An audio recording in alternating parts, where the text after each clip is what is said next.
नमस्कार, आप देख रहे हैं बिग न्यूज बिग शो। आपके साथ मैं हूं राज ठाकुर। बिग न्यूज में आज हमारी पहली खबर अमेरिका के राष्ट्रपति डोनाल्ड ट्रंप की टैरिफ नीति को लेकर है। टैरिफ को लेकर अमेरिका ने भारत को झुकाने की भरसक कोशिश की, लेकिन ट्रंप शायद ये भूल गए कि नया भारत ना तो झुकना पसंद करता है और ना ही किसी को झुकाना। अब भारत विश्व बिरादरी के साथ बराबरी का संबंध चाहता है और दुनिया इस बात को जितनी जल्दी समझ ले उतना बेहतर। भारत की सफल कूटनीति के आगे खुद को दुनिया का सबसे शक्तिशाली देश समझने वाला अमेरिका और उसके बिजनेसमैन राष्ट्रपति को यह बात समझ में आ चुकी है। लिहाजा उन्होंने भारत पर 25% टैरिफ को फिलहाल 7 दिन के लिए टाल दिया है और बहुत संभव है कि इन दिनों में भारत और अमेरिका के बीच व्यापार को लेकर कोई रास्ता निकल आएगा। और अगर ऐसा नहीं भी होता तो भी भारत के पास अमेरिका को जवाब देने के कई रास्ते खुले हैं, जिसके बारे में आज हम आपको आगे अपनी रिपोर्ट्स के जरिए विस्तार में बताएंगे। लेकिन खबर इतनी बड़ नहीं है। अमेरिका के राष्ट्रपति डोनाल्ड ट्रंप ने भारत को चिढ़ाने के लिए पिछले दिनों पाकिस्तान के साथ ऑयल डील पर हस्ताक्षर की घोषणा की और अब पाकिस्तान को टैरिफ पर 10% की छूट भी दे दी है। यानी अब पाकिस्तान को 19% टैरिफ देना होगा। जाहिर है अमेरिका पाकिस्तान के साथ नजदीकी इसलिए बढ़ा रहा है ताकि भारत पर दबाव बनाया जा सके। लेकिन हैरानी होती है यह सोचकर कि अपने पहले कार्यकाल में पाकिस्तान को सबसे बड़ा धोखेबाज और मक्कार कहने वाले ट्रंप अपने दूसरे कार्यकाल में इतने बदल कैसे गए। अब पाकिस्तान उन्हें प्यारा लगने लगा है, लेकिन याद कीजिए ये वही ट्रंप है जो अब भी भारत और पीएम मोदी को सबसे अच्छा दोस्त बताते हैं। लेकिन वो दोस्ती किस काम की जो पीठ में खंजर मारने की सोच रखती है। लिहाजा भारत ने भी ये स्पष्ट कर दिया है कि हम अपने हितों को सबसे ऊपर रखेंगे। आज हम आपको इसके बारे में भी विस्तार से बताएंगे। इसके बाद हमारी अगली खबर रहेगी उपराष्ट्रपति के चुनाव को लेकर। चुनाव आयोग ने इसके लिए तारीखों की घोषणा भी कर दी है। इसके बाद बाढ़ और बारिश की बात भी करेंगे। देश भर में इससे जनजीवन बुरी तरह से प्रभावित कैसे हैं वो भी आपको दिखाएंगे। साथ ही साथ दिल्ली एनसीआर में प्राकृतिक आपदाओं से बचाव को लेकर मॉक ड्रिल का आयोजन हुआ। तो चलिए शुरू करेंगे बिग न्यूज बिग शो का सफर और दिखाएंगे आपको ये तमाम खबरें।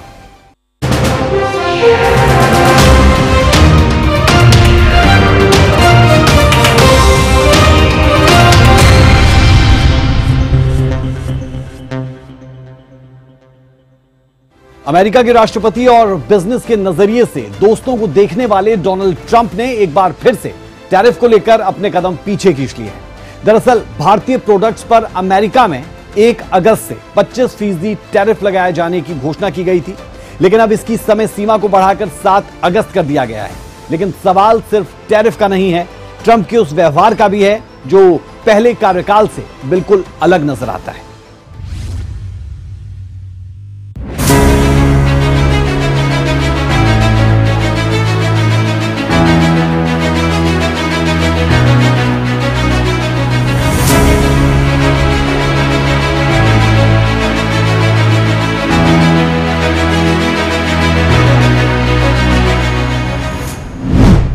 भारत पर टैरिफ भारी, पाकिस्तान से ट्रंप की यारी।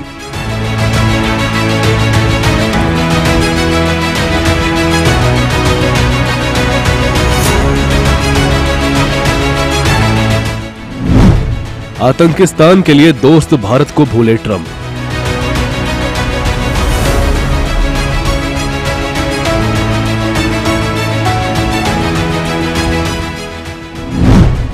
अपने दूसरे कार्यकाल में इतना कैसे बदले ट्रंप।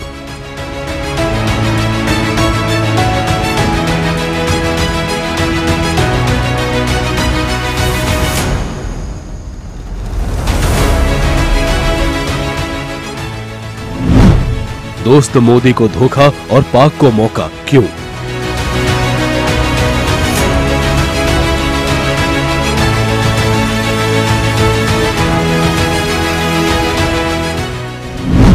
अब अमेरिका भारत के लिए दोस्त नहीं रहा।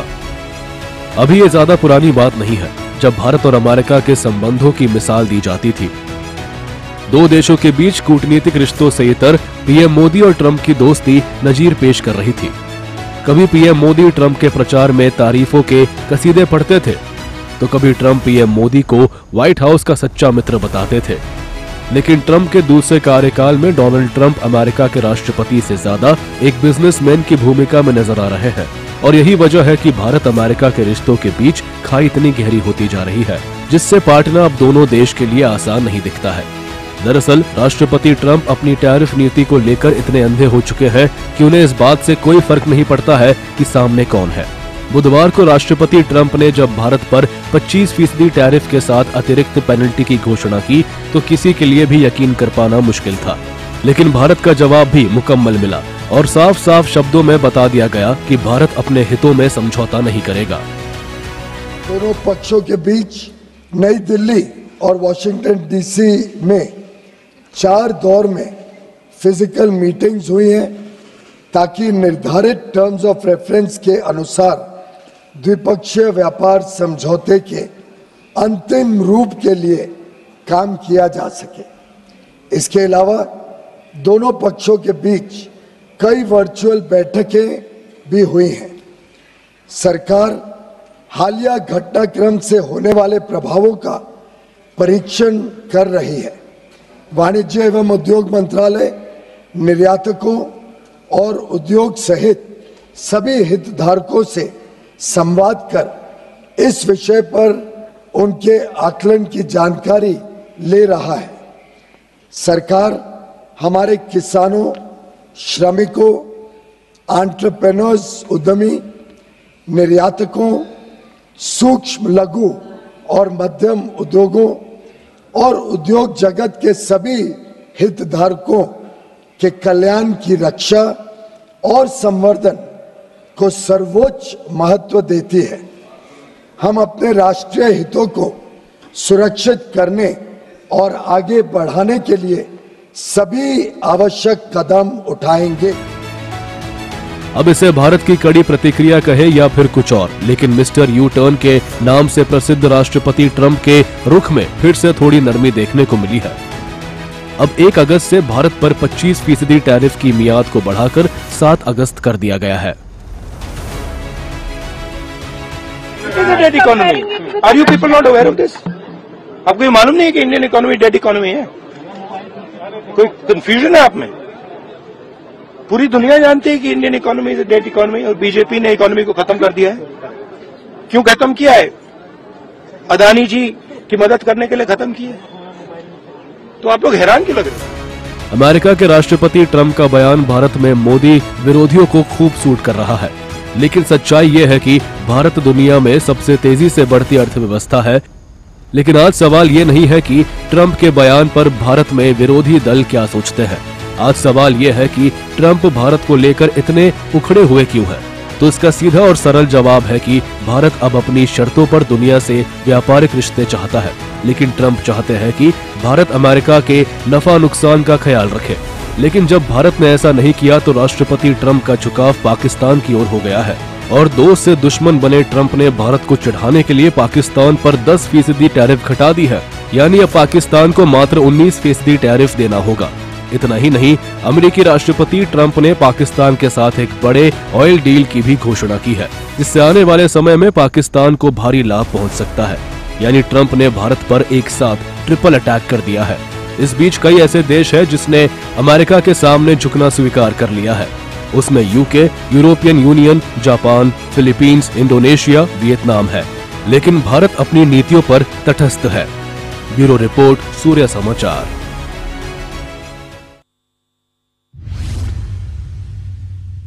अमेरिका भारत का मुख्य व्यापारिक साझेदार है, लिहाजा दोनों देशों के बीच व्यापारिक डील को लेकर कई राउंड की बातचीत हो चुकी है, लेकिन तमाम कोशिशों के बावजूद डील फाइनल नहीं हुई। तो सवाल उठना लाजमी है कि इसकी असल वजह क्या है और पाकिस्तान को अपने पक्ष में लाकर ट्रंप भारत से अपना क्या मतलब साधना चाहते हैं। रिपोर्ट देखिए।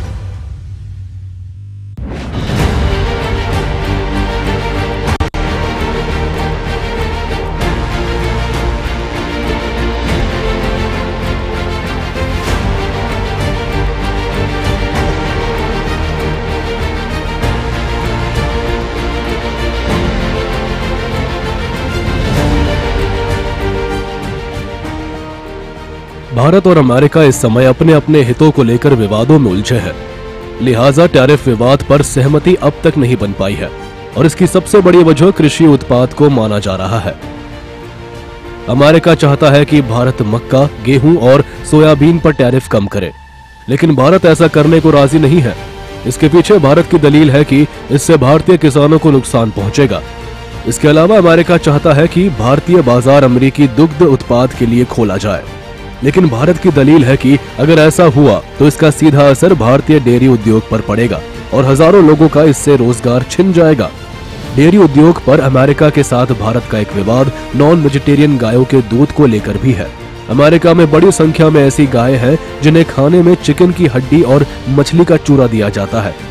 भारत में ऐसी गायों के दूध का विरोध हो रहा है। तो फ्री डील करोगे तो नॉन वेज मिल्क आ जाएगा। जो हमारे तमाम साथी जो व्रत रखते हैं और ये सोचते हैं कि व्रत में हम दूध की मिठाई खा लेंगे, और जिस समय अमेरिका के दूध की मिठाई खाओगे आप, तो आप नॉन वेजिटेरियन व्रत रखोगे। इसके बारे में आपको सोचना होगा। अगर फ्री ट्रेड किस किस क्षेत्र में आप करोगे, किस क्षेत्र में दबाव बनाया जा रहा है। आप अपनी अर्थव्यवस्था देखिए ना, कहाँ खड़े हैं आप किसान की आय दोगुनी नहीं कर पाए। आप दुनिया में जिस तरह लोगों का जीवन बेहतर है, अपने लोगों को भागने दे रहे हो भारत छोड़ करके। लाखों गए, कितने गए लोग तो सुनने में आ रहा है, जितने पड़ोसी अच्छे देश हैं वहां पर कारोबार भी लेके चले गए। तो सोचिए, अमीर देश छोड़ देंगे भारत का, भारत से अमीर चले जाएंगे, तो हम आप सब गरीब बचेंगे, फिर भारत को बनाएंगे। के दो उदाहरण हैं दुनिया के सामने और हमारे देश के सामने। 1998 में इसी भारतीय जनता पार्टी की सरकार ने, कांग्रेस में तो हिम्मत थी नहीं, आपको ध्यान हो कि हमने परमाणु परीक्षण किया, और अमेरिका ने और अमेरिका के कई एक सहयोगी देशों ने हमारे ऊपर इकोनॉमिक सैंक्शन लगा दिए। हमने क्या किया, या हमारे देश के लोगों ने क्या किया? हमारे भारत के लोगों में सामर्थ्य है। हम 140 करोड़ के देश हैं। उस वक्त भी अटल जी के तौर पर एक मजबूत प्रधानमंत्री इस देश को था। आज तो उनसे भी ज्यादा जो है मोदी जी मजबूत प्रधानमंत्री हैं। हमारी इकोनॉमी 1999 से जो बढ़नी स्टार्ट हुई, जब तक ये कांग्रेस ने जो है तमाशा नहीं किया, चिदम्बरम और सभी लोगों ने करप्शन स्टार्ट नहीं किया, तो 2007-8 तक भारत की इकोनॉमी 8-9% के रफ्तार से बढ़ती रही। आज हमारे पास मौका है, हमारे पास नेतृत्व है, तो ये उदाहरण सामने है। और भारत जो है उसकी जो इकोनॉमी अभी 6-7% पर है, मैं दावे के साथ कह सकता हूं कि 10% 12% पर किस दिन चला जाएगा नहीं पता। अब सवाल उठता है कि भारत से टैरिफ विवाद और पाकिस्तान के यारी दिखाकर ट्रंप क्या हासिल करना चाहते हैं। तो ट्रंप की नजर भारत और रूस की दोस्ती पर है। ट्रंप चाहते हैं कि भारत और रूस के बीच दरार पैदा हो, जिसका सीधा लाभ अमेरिका को मिलेगा। ट्रंप चाहते हैं कि भारत अपने सैन्य सामान रूस से नहीं बल्कि अमेरिका से खरीदे। इससे अमेरिका की इकोनॉमी को लाभ पहुंचेगा। ट्रंप इस डील के जरिए भारत की आत्मनिर्भरता पर भी चोट करना चाहते हैं, क्योंकि पीएम मोदी हर मंच से आत्मनिर्भर भारत की बात करते हैं और इसे बढ़ावा देने पर जोर देते हैं। लेकिन ट्रंप की नजर सिर्फ भारत पर है, ऐसा भी नहीं है। ट्रंप की नजर पाकिस्तान के दोस्त चीन पर भी है। भारत के बहाने पाकिस्तान को अपने पाले में लाकर ट्रंप चीन पर भी दबाव डालने की कोशिश में है। और अगर ऐसा होता है तो एशियाई मुल्कों में ट्रंप की फूट डालो राज करो की नीति कामयाब कहलाएगी। यहाँ आपको ये समझना होगा कि ट्रंप अब तक कई बार भारत पाकिस्तान के बीच युद्ध रुकवाने का श्रेय लेने की कोशिश कर चुके हैं, लेकिन हर बार भारत ने स्पष्ट किया है कि भारत पाकिस्तान के बीच युद्ध रुकवाने में किसी तीसरे पक्ष की मध्यस्थता स्वीकार नहीं की गई थी। ये भारत की स्पष्ट नीति थी, सुविचारित नीति थी, सेना के साथ मिलकर के तय की हुई नीति थी, और वे ये थी कि हम आतंक, उनके आका, उनके ठिकाने, ये हमारा लक्ष्य है। और हमने कहा, पहले दिन प्रेस कॉन्फ्रेंस में कहा है कि हमारा एक्शन नॉन एक्सीलेटरी है। ये हमने कह करके किया है, और इसके लिए साथियों हमने हमला रोका। अध्यक्ष जी, दुनिया के किसी भी नेता ने भारत के ऑपरेशन रोकने के लिए नहीं कहा। बहुत संभव है कि राष्ट्रपति ट्रंप भारत पर टैरिफ और पाकिस्तान से दोस्ती हाथ बढ़ाकर भारत से इन्हीं सब बातों का खुन्नस निकाल रहे हो। ब्यूरो रिपोर्ट, सूर्य समाचार।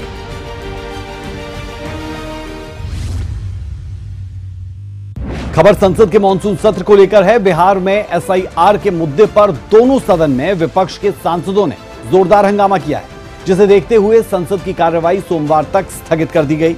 लेकिन इस पर राजनीति थमने का नाम नहीं ले रही। नेता विपक्ष राहुल गांधी ने पिछले 9 दिनों में दूसरी बार चुनाव आयोग को धमकी दी, जिस पर चुनाव आयोग ने भी अपनी प्रतिक्रिया जाहिर की है।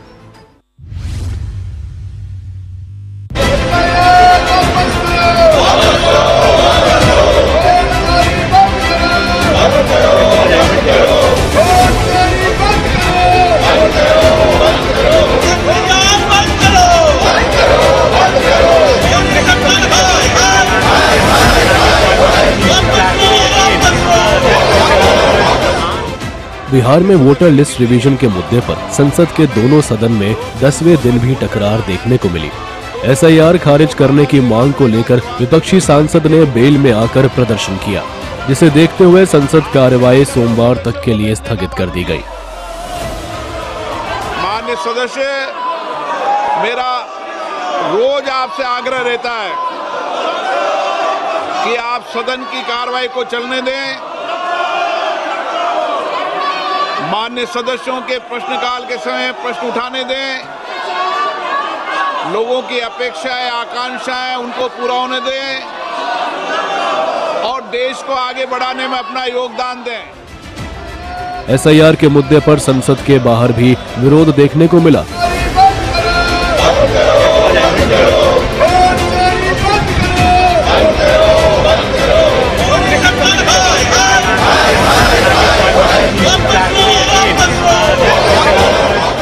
नेता विपक्ष राहुल गांधी ने पिछले 9 दिनों में दूसरी बार चुनाव आयोग को धमकी दी और वोट चुराने का आरोप लगाया।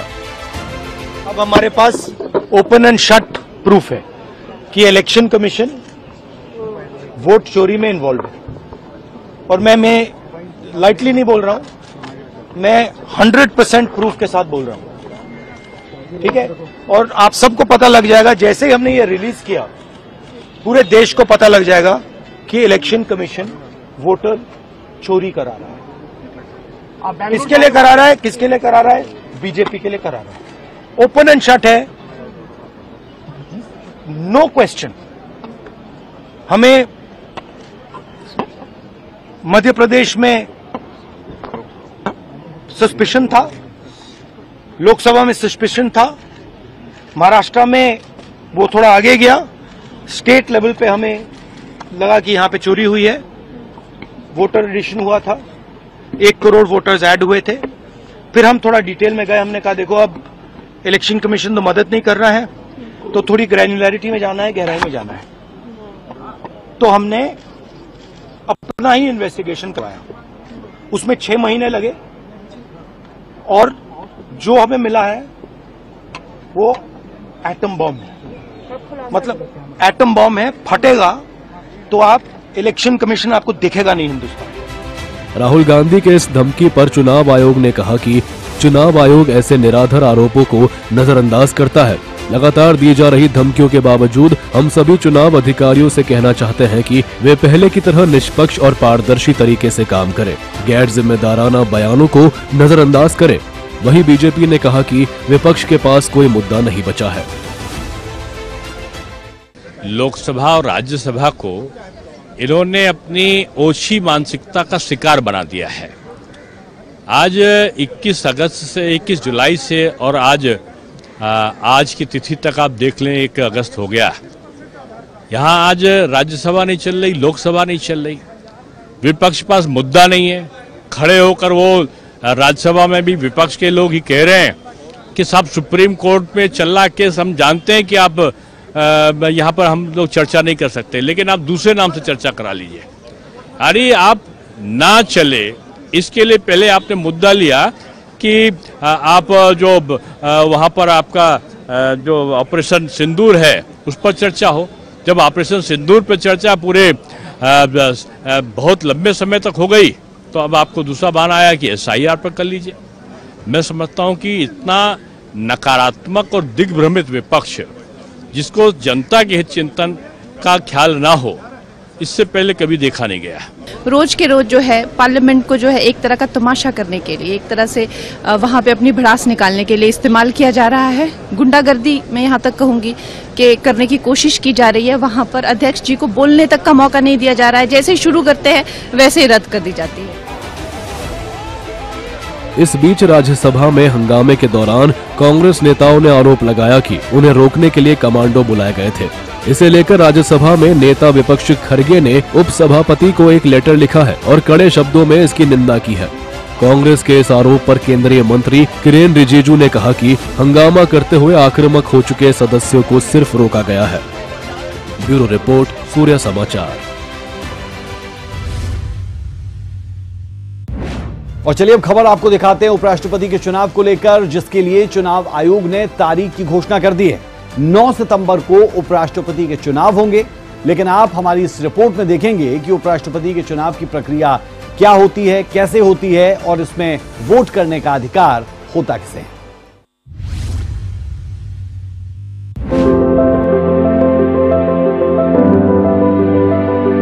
आखिरकार उपराष्ट्रपति पद के चुनाव की तारीख का ऐलान चुनाव आयोग ने कर दिया।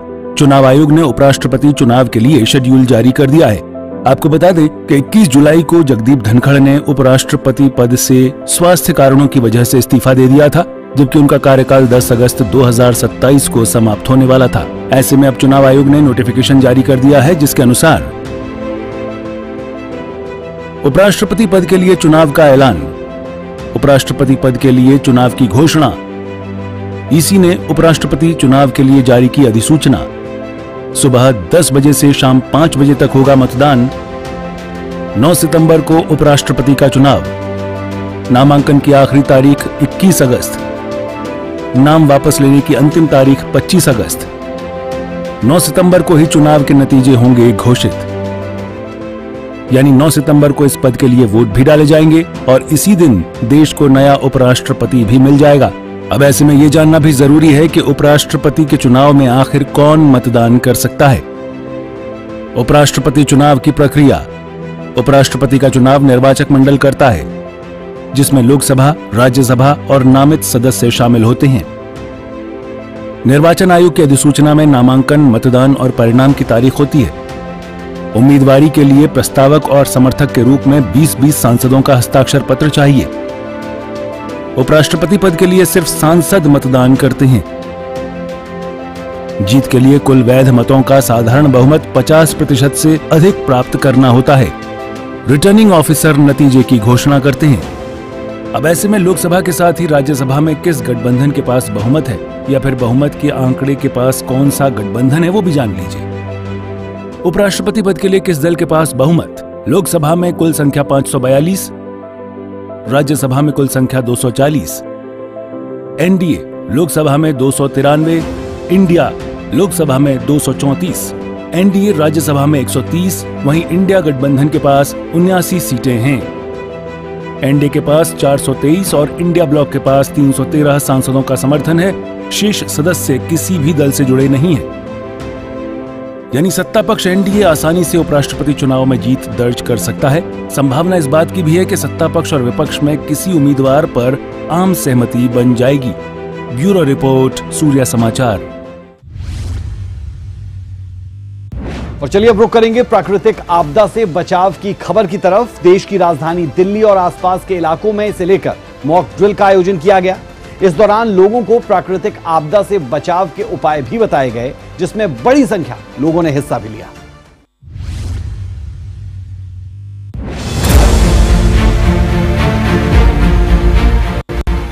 देश की राजधानी दिल्ली और एनसीआर में भूकंप और औद्योगिक आपदा जैसी आपात स्थिति से निपटने की तैयारियों को परखने के लिए शुक्रवार यानी आज सुबह से ही पूरी दिल्ली, नोएडा, गुरुग्राम, फरीदाबाद समेत दिल्ली एनसीआर में मॉक ड्रिल हो रही है।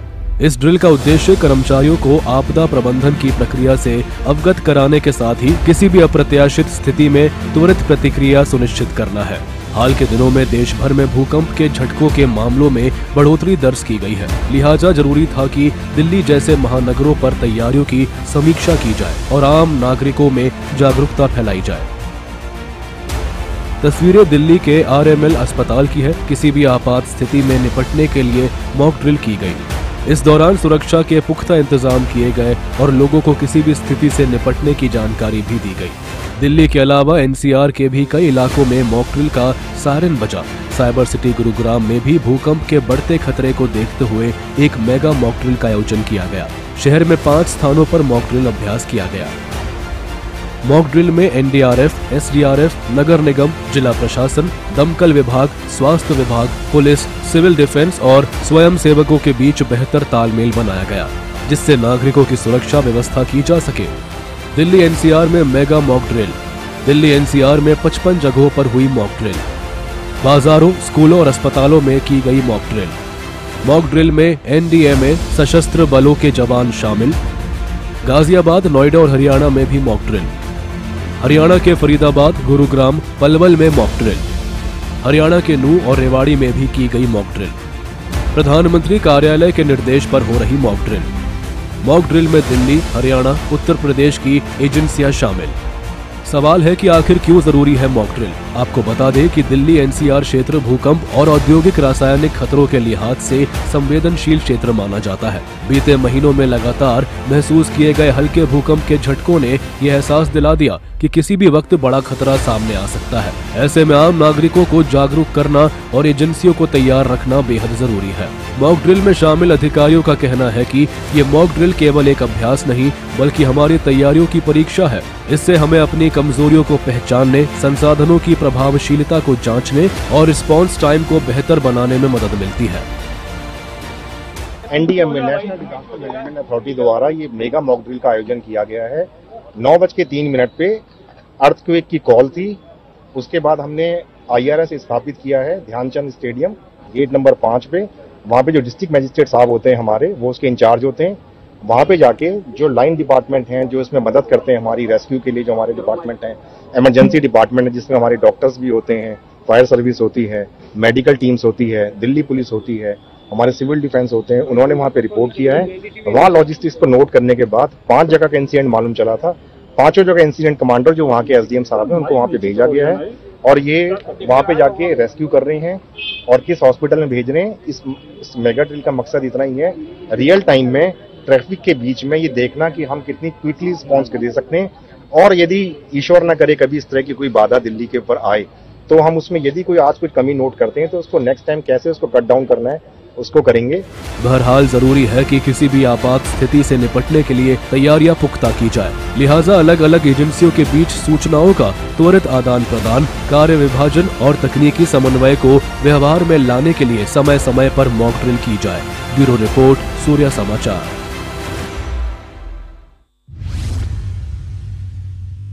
बिग न्यूज बिग शो में अभी के लिए हमारा और आपका साथ इतना ही। मुझे मेरी पूरी टीम को दीजिए इजाजत। खबरों का सिलसिला बदस्तूर जारी है। नमस्कार।